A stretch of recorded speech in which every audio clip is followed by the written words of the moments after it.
আসসালামু আলাইকুম সম্মানিত দর্শকবৃন্দ। এই মুহূর্তে দেশ ও প্রবাস থেকে যারা আজকে আমাদের এই ভিডিওটি দেখছেন সকলকে আন্তরিক শুভেচ্ছা অভিনন্দন।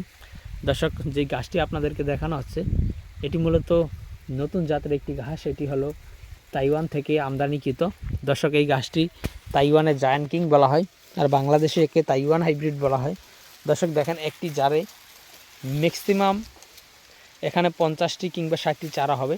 দর্শক, শুধুমাত্র ইন্দোনেশিয়ান স্মার্ট নেপিয়ার ঘাসেই প্রথম কাটিং রোপণ করলে 40 থেকে 50টি চারা হয়। তারপরে এই আরেকটি ঘাস বাংলাদেশে এলো, সেটা হলো তাইওয়ান হাইব্রিড, যেটা প্রথম অবস্থাতেই 50টি 60টি চারা হয় তাকে।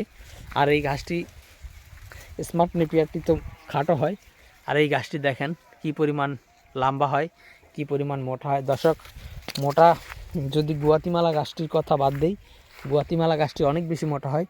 গুয়াতিমালা ঘাসের পরে এই তাইওয়ান হাইব্রিড ঘাসটি কিন্তু মোটার দিক দিয়ে সবচেয়ে সেরা হবে দেখেন। আর পাতা তো প্রচুর পরিমাণে রয়েছে, আর এটি এ কারণেই সেরা হবে, এটি হলো খুব দ্রুত বড় হয়, অর্থাৎ অল্প সময়ে এই ঘাস কাটা যায়। তো দর্শক শ্রোতা, আমরা এই জায়ান্ট কিং নামে যে এই তাইওয়ান হাইব্রিড গাছটি আমাদের জমিতে লাগিয়েছি। দেখেন এদিক থেকে কাটার পরে কি পরিমাণ চারা নিচ থেকে উঠতেছে। আমরা দূরত্বটা অনেক বেশি দিয়েছি, এর কারণ হলো আমরা যেহেতু কাটিংয়ের জন্য এই গাছগুলো লাগাই। কাটিং আসলে মোটা না হলে কাস্টমার নিতে চায় না। সেক্ষেত্রে তাইওয়ান হাইব্রিডটা যেহেতু আরও বেশি মোটা হয়, সেক্ষেত্রে মোটা না হলে কাস্টমার এই ঘাস নিতে চাবে না। সে কারণে মূলত আমরা দূরত্বটা বেশি। দর্শক, দূরত্ব বেশি দিলে যে ঘাস কম হয় সেটা বিষয়টা তেমন নয়। যারা দ্রুত ঘাস কাটেন তারা কাছাকাছি লাগালে ভালো হয়। আর আমরা যেহেতু কাটিং করি, আমরা যেহেতু পরিপক্ক করি, সে কারণে অনেক দিন আমাদের জমিতে রেখে দিতে হয়। সে কারণে আমরা ঘাস দূরত্বটা বেশি দিয়ে লাগাই।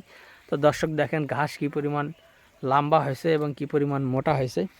তো দর্শক, এই তাইওয়ান হাইব্রিড গাছটি আপনারা চাইলে আপনাদের জমিতে লাগাতে পারেন। আমাদের কাছে হাই কোয়ালিটি এবং পরিপক্ক ভালো মানের কাটিং রয়েছে, চাইলে সংগ্রহ করতে পারেন।